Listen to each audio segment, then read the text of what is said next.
Hello friends, नमस्कार, सत श्री अकाल, आदाब।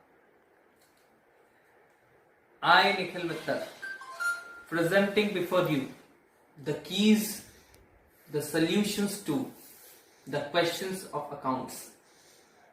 बेसिकली क्या होता है, हम कॉमर्स वालों के लिए अकाउंट्स ही एक ऐसा सब्जेक्ट है जिसमें हमारी वॉट लग जाती है। क्योंकि इसकी जो क्वेश्चंस होते हैं वो इतने घूम जाते हैं, इतने ट्रिकी हो जाते हैं कि समझ ही नहीं आता कभी कभी क्या किया जाए।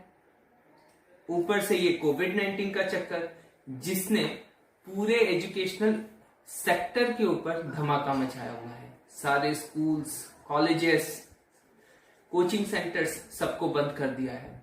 तो इस बीच मैं अपने प्यारे दोस्तों को हेल्प करने के लिए आगे आया हूं।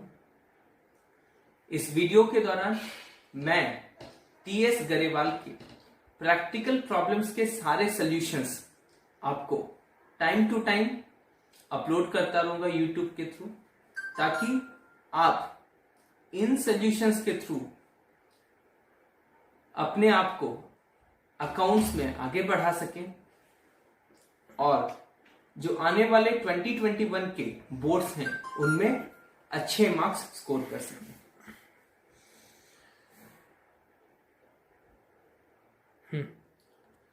तो आज हम क्या करेंगे, हम सबसे पहले पार्टनरशिप से स्टार्ट करेंगे। आपका जो टीएस गरेवाल का बुक है 12th के लिए, वो 3 वॉल्यूम्स में डिवाइडेड है। वॉल्यूम 1 वो आपका एनपीओ एंड पार्टनरशिप का सारा कॉन्सेप्ट कंसिस्ट करता है। Volume 2 share capital and debentures के ट्रीटमेंट के ऊपर है। Volume 3 analysis of financial statements पे है। तो हम सबसे पहले वॉल्यूम 1 के बारे में बात करते हैं। स्टार्ट। तो हमारा जो वॉल्यूम 1 है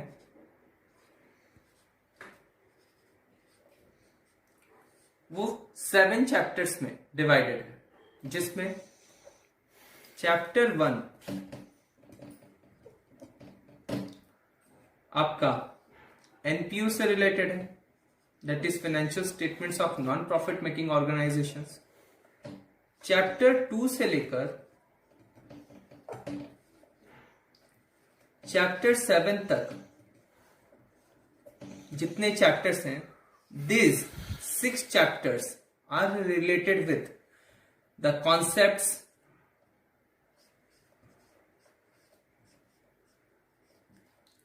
fundamentals,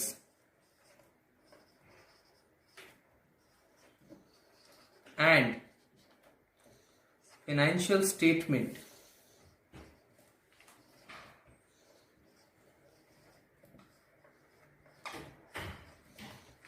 of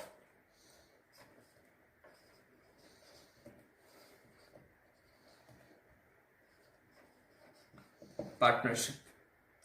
तो हम चैप्टर 2 से स्टार्ट करेंगे, चैप्टर 2 के प्रैक्टिकल प्रॉब्लम्स में से। इस वीडियो के दौरान जब हम क्वेश्चंस सॉल्व कर रहे होंगे, कुछ इंपॉर्टेंट कॉन्सेप्ट्स भी आएंगे, जिसके ऊपर मैं आप लोगों को शॉर्ट डिस्क्रिप्शंस देता रहूंगा, ताकि आप जब उसके आंसर को लिखें और आंसर को समझने की कोशिश करें, आपको इजी हो। तो हम स्टार्ट करते हैं चैप्टर 2 के प्रैक्टिकल प्रॉब्लम से। तो अब हम स्टार्ट करेंगे पार्टनरशिप से। What is partnership? जब 2 या 2 से ज़्यादा पर्सन्स या इंडिविजुअल्स मिलकर एक बिजनेस को चलाते हैं for attaining a common business objective is known as partnership. बेटा, पार्टनरशिप में सबसे अहम मुद्दा होता है पार्टनरशिप डीड। पार्टनरशिप डीड क्या होता है? ये एक अग्रीमेंट होता है पार्टनर्स के बीच में कि वो किस तरीके से पार्टनरशिप फर्म के ऑपरेशंस को कैरी ऑन करेंगे, और पार्टनरशिप फर्म से जो भी चीज़ें मिलेंगी वो सारे पार्टनर्स के बीच में किस तरीके से डिस्ट्रीब्यूट होगा। तो पार्टनरशिप जनरली एक रिलेशन होता है जो एग्जिस्ट होता है फ्रॉम पार्टनरशिप डीड। अगर पार्टनरशिप डीड नहीं है तो पार्टनरशिप रिलेशन आप एग्जिस्ट नहीं बोल सकते हो। आप ऐसा नहीं बोल सकते हो कि पार्टनरशिप रिलेशन एग्जिस्ट हो रहा है legally it is not possible. तो एक कुछ पार्टनर्स के बीच में पार्टनरशिप का रिलेशन होने के लिए पार्टनरशिप डीड होना बहुत ज़्यादा ज़रूरी है। अब जो पार्टनरशिप डीड है वो एक तरह का अग्रीमेंट होता है जो कि दो तरीके से किया जा सकता है। एक होता है रिटन अग्रीमेंट और एक होता है ओरल अग्रीमेंट। ओरल अग्रीमेंट का मतलब क्या होता है? वो अग्रीमेंट जो आप नॉर्मली बोल के करते हो उसे हम ओरल अग्रीमेंट कहते हैं। रिटन अग्रीमेंट मतलब आप किसी एक पेपर या एक स्टैम्प पेपर पे उन सारे पॉइंट्स को, कंडीशंस को लिखते हो और उसको रजिस्टर करवाते हो, दैट बिकम्स रिटन अग्रीमेंट। कई बार इंडिया में ऐसा देखा गया है कि पार्टनरशिप डीड पार्टनर्स के बीच में प्रेजेंट नहीं रहता है। तो उस केसेस में क्या होता है, जो पार्टनरशिप फर्म है और जो पार्टनरशिप रिलेशन है वो कौन गवर्न करता है? वो पार्टनरशिप एक्ट गवर्न करता है। तो मैं सबसे पहले आपको उन सर्कमस्टेंसेस के बारे में बताऊंगा जिसमें कि प्रॉब्लम्स आते हैं in the absence of partnership deed और उसका सल्यूशन बताऊंगा। वो मैटर्स क्या हैं?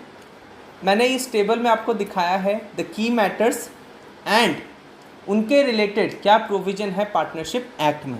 सबसे पहला होता है sharing of profits and losses. If partnership deed is absent, profits and losses will be shared equally. Second, interest on capital. If partnership deed is absent, interest on capital is not allowed और interest on drawings भी not allowed. But अगर किसी partner ने partnership firm को loan दिया है तो उसको हम बोलेंगे इंटरेस्ट ऑन लोन। अगर पार्टनरशिप डीड एब्सेंट है तो भी इंटरेस्ट ऑन पार्टनर्स लोन मिलेगा। कितना परसेंट? ना eight the rate of 6% per annum. ये चीज़ कौन बोलता है? ये चीज़ पार्टनरशिप एक्ट बोलता है।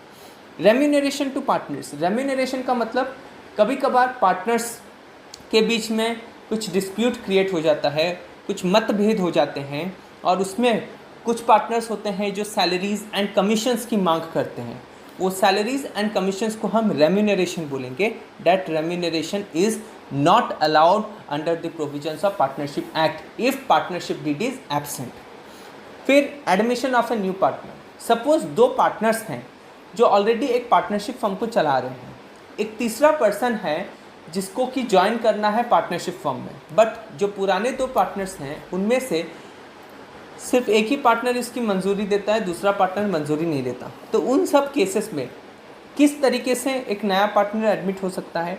Admission of a partner is not allowed unless all the partners agree to it. अगर पार्टनरशिप डीड एब्सेंट है तो एक नया पार्टनर तभी एडमिट हो पाएगा जब सारे पार्टनर्स इसकी मंजूरी देंगे। ऐसा नहीं है कि मेजॉरिटी हाँ कर रहा है बोल के आप उसको मंजूरी दे देंगे। No, it will not be correct.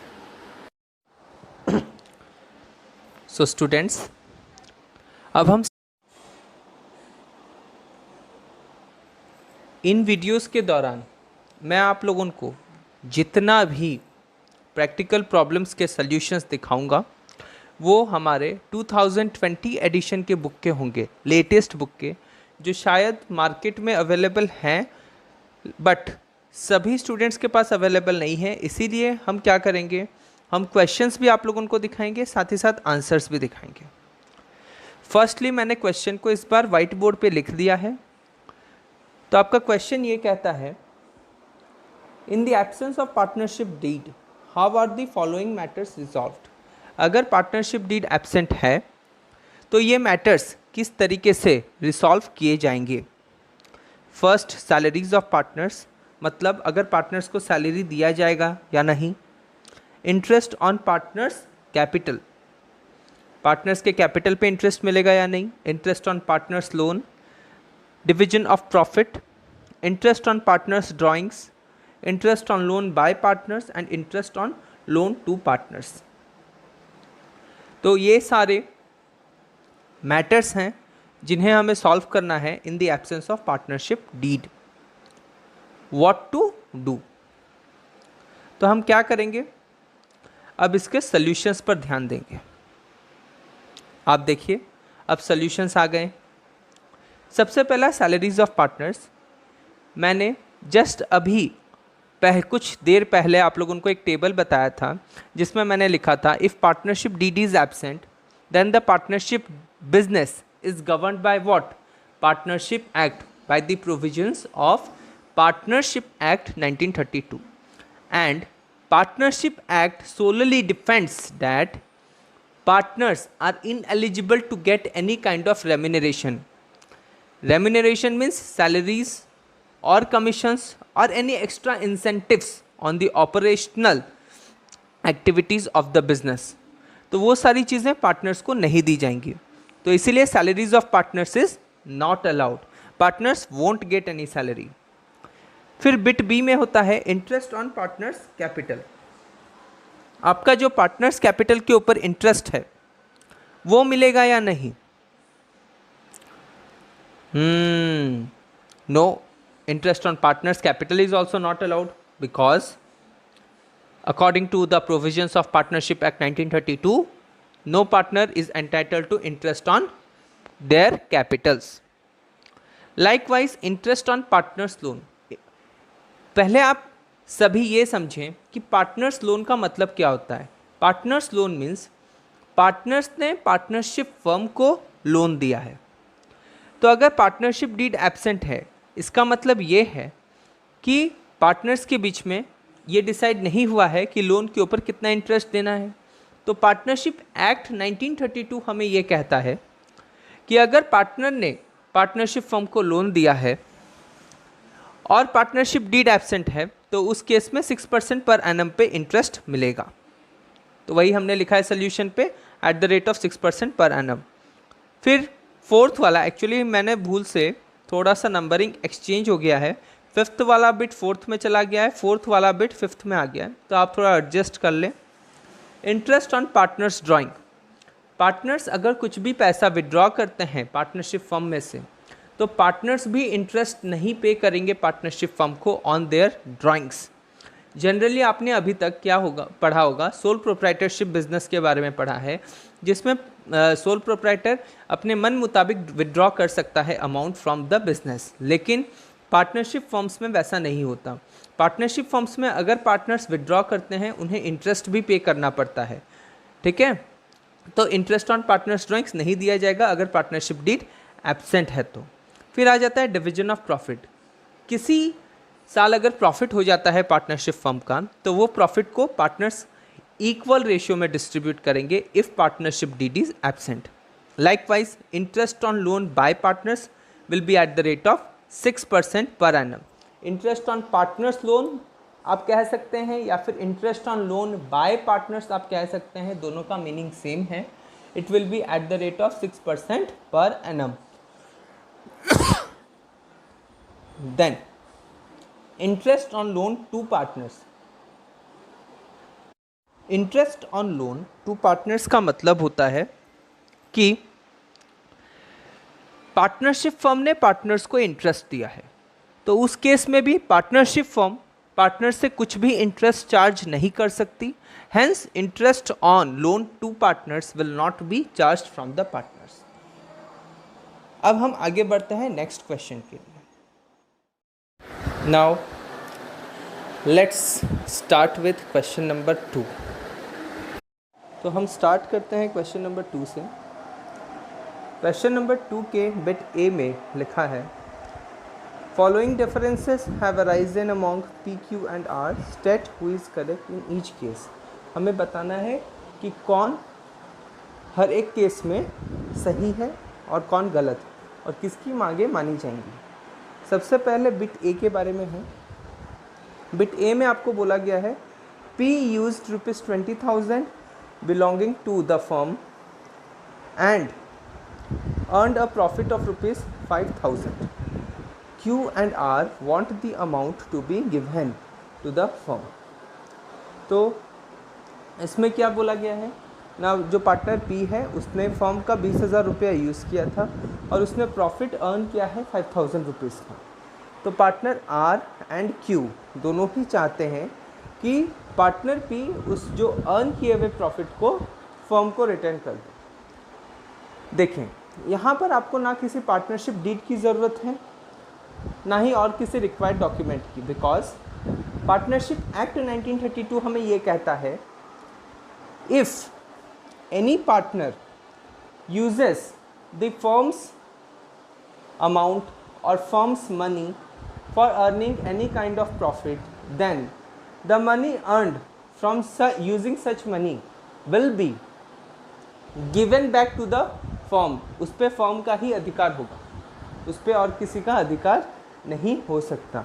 तो इसका आंसर हम इस तरीके से लिखेंगे। नेक्स्ट बिट बी में क्या लिखा है पढ़ते हैं। Q used ₹5,000 belonging to the firm and incurred a loss of ₹1,000. He wants the firm to bear the loss. Again, इस बिहाफ में पार्टनरशिप फर्म हमें क्या कहता है। अब ये क्वेश्चन समझे कि क्यू ने पार्टनरशिप फर्म का पैसा यूज़ किया था 5,000 रुपये और उसने लॉस इनकर किया 1,000 का। वो चाहता है कि वो लॉस भी पार्टनरशिप फर्म बियर करे, बट पार्टनरशिप एक्ट हमें ये कहता है कि अगर कोई भी पार्टनर फर्म का पैसा यूज़ करता है और उसमें लॉस बियर करता है तो it is not the liability of the firm, it is the liability of the partner itself. तो लॉस फर्म बियर नहीं करेगा, लॉस पार्टनर को बियर करना पड़ेगा। पार्टनर ने फर्म का जितना पैसा लिया था उतना उसे लौटाना पड़ेगा। तो इस केस में क्यू ने 5,000 रुपये पार्टनरशिप फर्म के लिए थे तो उसे पार्टनरशिप फर्म को 5,000 रुपये ही लौटाने पड़ेंगे। अब आ जाते हैं हम क्वेश्चन बिट सी में, जिसमें लिखा है P and Q want to purchase goods from A limited, R does not agree. इसका मतलब क्या है, पी एंड क्यू दोनों पार्टनर्स अग्री करते हैं आर लिमिटेड से गुड्स परचेज करने के लिए। ये गुड्स पार्टनरशिप फर्म के ऑपरेशनल एक्टिविटीज़ के लिए ज़रूरत हो सकता है या किसी भी चीज़ के लिए ज़रूरत हो सकता है, बट पार्टनर आर इस पॉइंट पर डिसएग्री करता है। तो इस केस में क्या होगा, इस केस में पार्टनरशिप एक्ट का कहना है कि अगर कहीं से गुड्स परचेज करने के लिए कुछ पार्टनर्स अग्री करते हैं, कुछ पार्टनर्स डिसएग्री करते हैं, देन हम मेजॉरिटी पे देखेंगे। If the majority are of the partners are in favor of purchasing goods from such particular organization or such particular entity, then goods may be purchased from that particular entity. So इस case में A limited से partnership firm goods purchase कर पाएंगे। Then bit D के ऊपर हम बात करते हैं। Q and R want to admit C as a partner, P does not agree. Again, Partnership Act specifies that if a new partner is being admitted in the partnership firm, then consent of all the partners are required. If any of the partner disagrees to the circumstances, then a new partner cannot be admitted. तो इस case में क्या हो रहा है कि Q and R agree कर रहे हैं सी को पार्टनर के तौर पे एडमिट करने के लिए, बट जो पार्टनर पी है वो डिसएग्री कर रहा है। So a new partner C can not be admitted to the partnership firm. फिर दिया है bit E, R had given loan of ₹1 lakh to the firm and demands interest at the rate of 10% per annum. P and Q do not want to pay the interest. यहाँ पर are ने loan दिया था partnership firm को 1 लाख रुपए का और वो डिमांड कर रहा है interest at the rate of 10% per annum, but P and Q agree नहीं करते हैं इंटरेस्ट पे करने के लिए।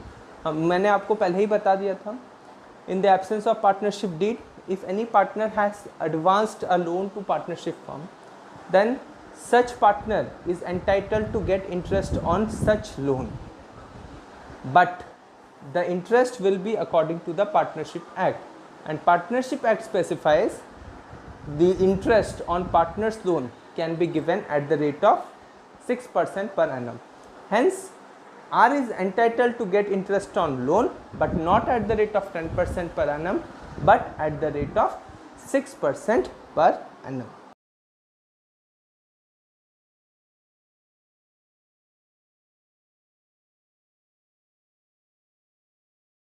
Now let's go forward with question number 3.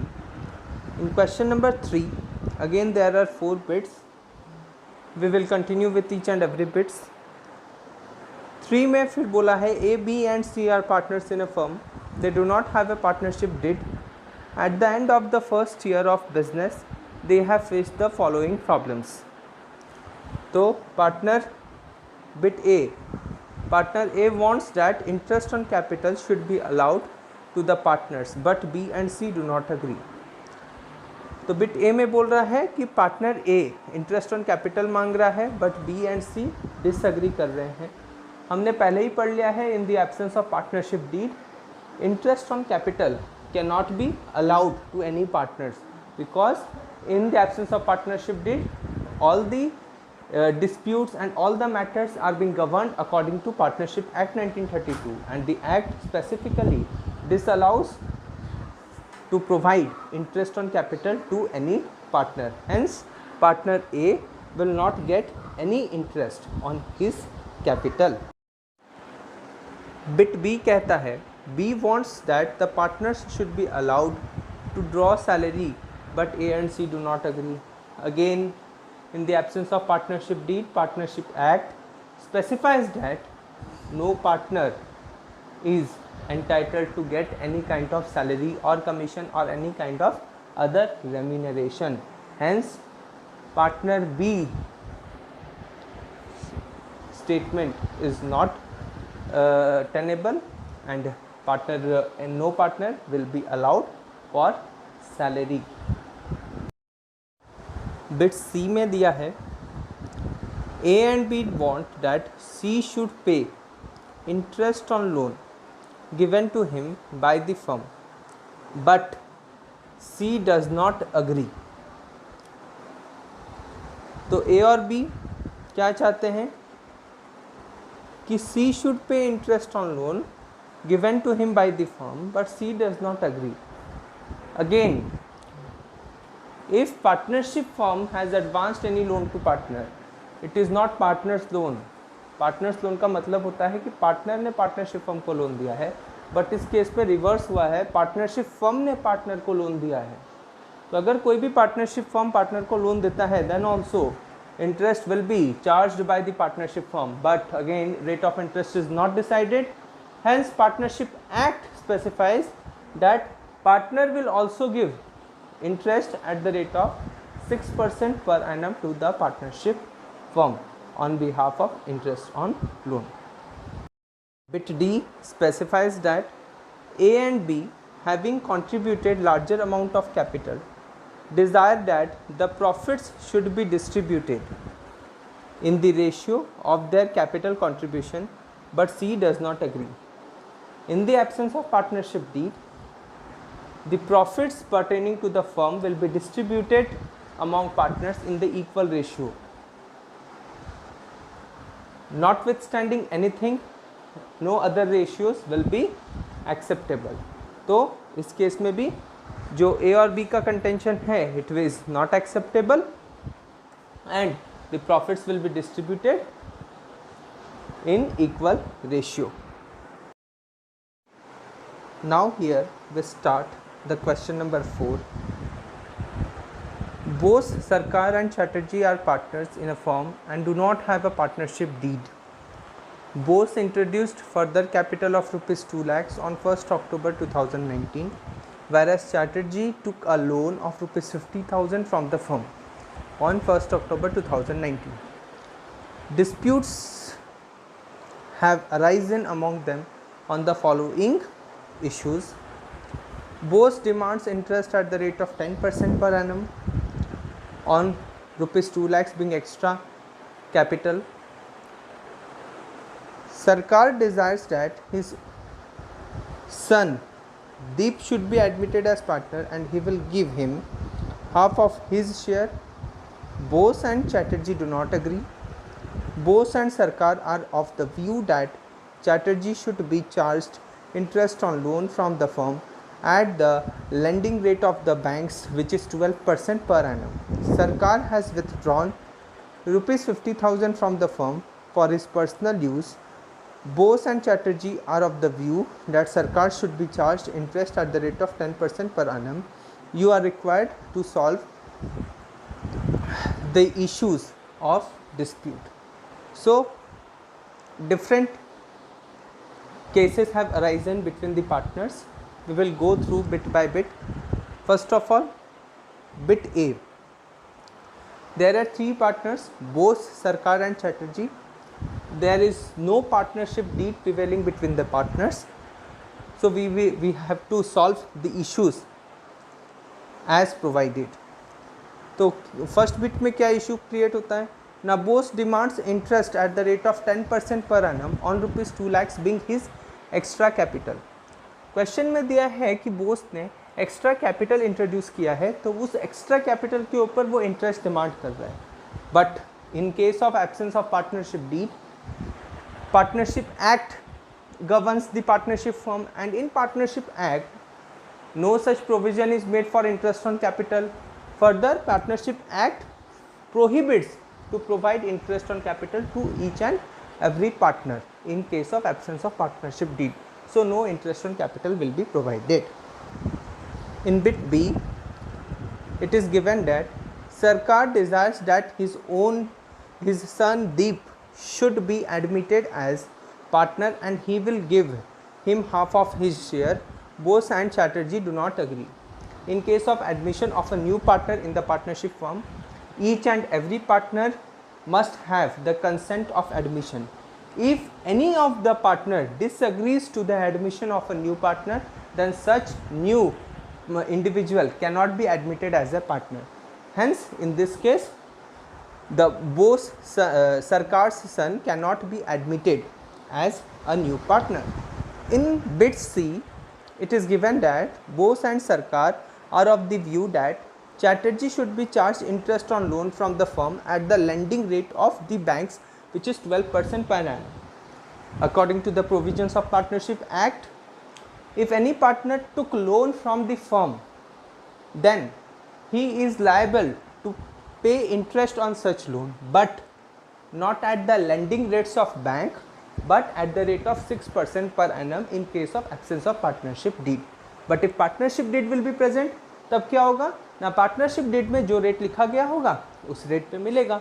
तो इस केस में 12% पर एनम पे इंटरेस्ट नहीं लिया जाएगा फर्म को, बट कि 6% पर एनम पे इंटरेस्ट दिया जाएगा फर्म को। सरकार has withdrawn ₹50,000 from the firm for his personal use. Bose and Chatterjee are of the view that Sarkar should be charged interest at the rate of 10% per annum. Since partnership deed is absent, no partners is liable to pay interest on drawings. So, in this case, Bose and Chatterjee's contention is not valid. Sarkar is not liable to pay any interest on drawings. In question number 5, please read.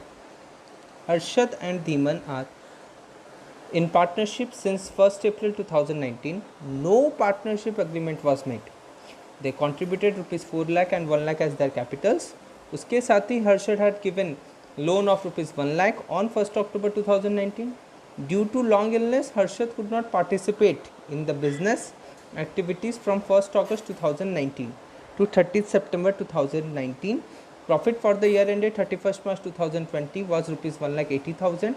Dispute has arisen between Harshad and Dhiman. Harshad claims he should be given interest at the rate of 10% per annum on capital and loan. Profit should be distributed in the ratio of capital. Dhiman claims profit should be distributed equally. He should be allowed ₹2,000 per month as remuneration for the period he managed the business in the absence of Harshad, and interest on capital and loan should be allowed at the rate of 6% per annum.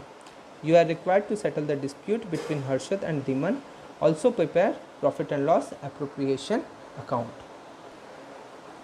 देखिए बच्चों, जब हम इस question में पढ़ रहे हैं, एक इम्पॉर्टेंट लाइन इस क्वेश्चन में ऐसा आ जाता है जो इस क्वेश्चन को थोड़ा सा बदल देता है। ठीक है, क्या इधर जो लिखा है, due to long illness Harshad could not participate in business activities from 1st August 2019 to 30th September 2019. This is irrelevant question, irrelevant statement, मतलब इस स्टेटमेंट का होना नहीं होना बराबर है। It will not affect your answer. ठीक है, तो इस तरीके के अगर कुछ भी कॉन्ट्राडिक्टरी स्टेटमेंट्स आते हैं, आप कभी अपने आंसर्स को बायस मत कीजिएगा, कभी चेंज मत कीजिएगा, बिकॉज ये आंसर्स फिर चेंज नहीं होते। ठीक है। अब जब हम आंसर की ओर बढ़ रहे हैं, हम एक एक करके इस पूरे क्वेश्चन को सॉल्व करेंगे। सबसे पहले हम हर्षद के क्लेम्स के बारे में डिस्कस करेंगे और उसका आंसर लिखेंगे। फिर हम धीमन के क्लेम्स एंड उसके आंसर्स के बारे में डिस्कस करेंगे एंड आफ्टरवर्ड्स हम क्या करेंगे, profit and loss appropriation account बनाएंगे। तो एक एक करके आपके सामने स्लाइड्स आएगा, आप उसी हिसाब से चलें। हम सबसे पहले बात करते हैं हर्षद क्लेम के बारे में। हर्षद का क्लेम था, first claim, he should be given interest at the rate of 10% per annum on capital and loan. जैसे आप सभी जानते हैं, in the absence of partnership deed interest on capital is not allowed and interest on loan is allowed at the rate of 6% per annum. तो हर्षद का जो first claim है, it is not tenable, Harshad contention is not acceptable, ठीक है। और जो हर्षद का second claim है, profit should be distributed in the ratio of capital, this is also not acceptable because in the absence of partnership deed any profits and losses of the firm will be distributed equally among the partners. अब हम बात करते हैं धीमन के claims के बारे में। धीमन का जो फर्स्ट क्लेम है, profit should be distributed equally, या it is acceptable, it is tenable because in the absence of partnership deed profits will be distributed in the equal proportionate ratio among the partners. Next जो second bit है, he should be allowed ₹2000 per month as remuneration for the period he managed the business in the absence of Harshad. It is not acceptable. No partner is entitled to any kind of remuneration in the absence of partnership deed because it is mentioned in Partnership Act 1932. So, Dhiman's claim for remuneration is not acceptable. जो third claim है धीमन का, interest on capital and loan should be allowed at the rate of 6% per annum. इसमें से interest on loan का जो claim है वो acceptable है कि हाँ, interest on loan will be allowed at the rate of 6% per annum, but interest on capital will not be allowed to any partner at any rate, okay. अब यहाँ पर आपके सामने आया है profit and loss appropriation account. मैंने actually पहले answer लिख लिया है ताकि मैं अभी एक्सप्लेन कर सकूँ, तो आप आराम से देख पाएँ इस सब चीज़ों को, क्योंकि बीच में वर्किंग नोट बनाना होगा, बहुत सारी चीज़ें करनी होगी, तो डिस्टर्बेंस ना हो इसलिए मैंने पहले आपको आंसर्स दिखा दिया है। अब मैं एक एक करके आंसर को एक्सप्लेन करता हूँ। आपके क्वेश्चन में प्रॉफिट दिया गया था 1,80,000, बट उसमें से इंटरेस्ट ऑन लोन माइनस नहीं किया गया था because there was a dispute among different partners. तो इसीलिए मैंने पहले ही आपको एक्सप्लेन कर दिया है that interest on loan is a charge against profit, it will be shown in profit and loss account. तो नेट प्रॉफिट कब अराइव होगा, इंटरेस्ट ऑन लोन माइनस करने के बाद, जिसको मैंने नोट्स के थ्रू दिखाया है। ये आपका वर्किंग नोट है, मैंने इसीलिए इसको एक साइड में बनाया है। आप इसको पीएल एप्रोप्रिएशन बनाने के बाद नीचे में बनाएं, ठीक है। तो नोट्स में सबसे पहले कैलकुलेशन ऑफ नेट प्रॉफिट मैंने लिखा है, उसमें profit minus interest on loan किया है। प्रॉफिट आपको 1,80,000 दिया है before charging interest on loan and minus 3,000। देखो सभी देखें, उन 3,000 के ऊपर में मैंने एक स्टार मार्क डाला है, उसका कैलकुलेशन मैंने नीचे में दिखाया है कि वो 3,000 किस तरीके से आया। एक बॉक्स में है 1 lakh into 6/100 into 6/12। 1 lakh is the amount of loan given by a partner to the partnership firm into 6/100। 6/100 is the rate of interest charge on that loan and into 6/12 because 1 October 2019 को वो लोन दिया गया था। तो इसीलिए हम क्या कर रहे हैं, 6 मंथ्स का इंटरेस्ट से कैलकुलेट कर रहे हैं। तो 6 मंथ्स का इंटरेस्ट कैसे निकलेगा, इंटू 6/12 जब आप करेंगे आपका 6 मंथ्स का इंटरेस्ट निकल जाएगा। तो वो आ गया 3,000 और 1,80,000 में से जब आप 3,000 माइनस कर रहे हैं आपका आ रहा है 1,77,000। तो आपने यहाँ पर फिर पीएल एप्रोप्रिएशन अकाउंट के क्रेडिट साइड में लिख दिया बाय पीएल अकाउंट 1,77,000। देखिए मैंने नोट 1 का यहाँ पर रेफरेंस भी दे दिया है ताकि जो इवैल्यूएटर चेक करें वो आपके वर्किंग नोट को भी देखें और आपके कैलकुलेशंस को भी अच्छे से देखें। अगर आप वर्किंग नोट्स बनाते हैं आपको अलग से कैलकुलेशंस करने की कोई ज़रूरत नहीं पड़ेगी, ओके। तो 1,77,000 लिखा। फिर जो डिफरेंट डिस्प्यूट्स थे इस क्वेश्चन में regarding interest on capital, interest on drawings, वो हमने ऑलरेडी सुलझा लिए हैं कि वो सब चीज़ें पार्टनर्स को अवेलेबल नहीं होगा। तो डायरेक्टली हम क्या करेंगे, इस 1,77,000 प्रॉफिट को डिस्ट्रीब्यूट कर देंगे बिटवीन हर्षद एंड धीमन। अब दोनों पार्टनर्स के बीच में ये इक्वल रेशियो में डिस्ट्रीब्यूट होगा, तो इक्वल रेशियो में करने से 50-50 आप डिस्ट्रीब्यूट करेंगे तो 88,500 ईच पार्टनर को मिलेगा, जो कि डिस्ट्रीब्यूशन हमने दिखाया है।